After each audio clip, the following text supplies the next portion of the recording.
Hey collectors, here is a look at the 1:12 body of the Man of Steel or Superman from Manipul, and I would like to thank Leo Shop for this. Link in the description below. Check them out.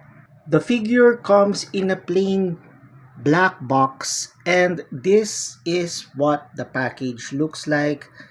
The body with a cloth suit comes with multiple sets of hands, and of course this version does not come with any head sculpt. The box contains two plastic trays. The first one holds the figure and some of the pair of hands included, while the second tray contains other pairs of hands plus the action figure stand that you will use when you want to display this figure. And here is a close-up of the figure out of the box. It stands around 5.5 inches without the head, of course, and it has a mix of soft plastic, cloth, and of course the body itself, which is fully posable. This 1:12 head sculpt of Henry Cavill was released a long time ago, and it has a connector for the SHF body and the Mafex. And now I don't know if this one will fit this body, and I hope the head will scale with this maniple release of the Superman body. Before you can place the head sculpt onto the body, remove this adapter from inside the head so that it will fit the ball peg. And this is how my 1:12 head sculpt of Henry Cavill looks like when you attach it to the body. For me, it's okay already, but if you want to hunt down the Mezco size head sculpt of Henry Cavill, you can also do that. But for me, this is already a good fit.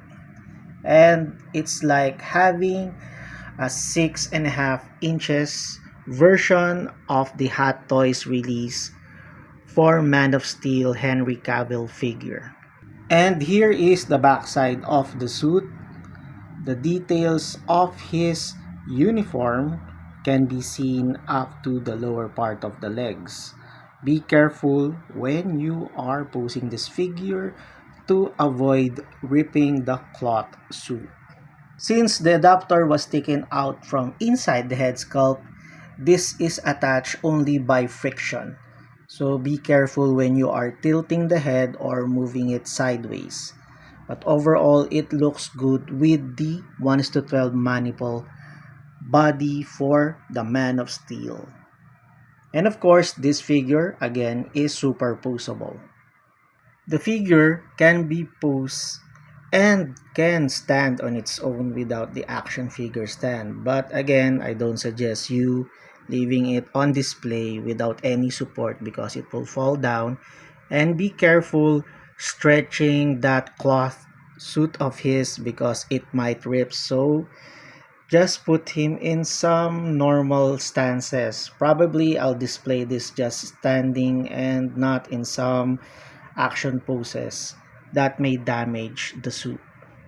Though I am really amazed with this figure by Manipul, it is not without its flaws. For me, the shoulders are too broad and also the arms are a little bit bulky. But overall, this is a good figure. It's like, again, having a high-end 12-inch figure in 1:12 scale. And for size comparison, here he is with Buzz Lightyear from Toy Story by Bandai Model Kit and Yamcha from Dragon Ball by SH Figure Arts version 2.0. With Leonardo from the Teenage Mutant Ninja Turtles movie by NECA and Old Man Bruce Wayne from the Batman Beyond animated series by McFarlane Toys. With Voltes 5 from the Voltes 5 anime by Bandai SMP line and Serpentor from G.I. Joe Classified by Hasbro, with Asbats from the Knight's End series and Nightfall Batman, both figures from McFarlane Toys. And finally with Steve Rogers Captain America Endgame by Hasbro, and Bruce Wayne from the Dark Knight trilogy by Modokin Model Kit. And with that, thank you all for watching and see you all again next video.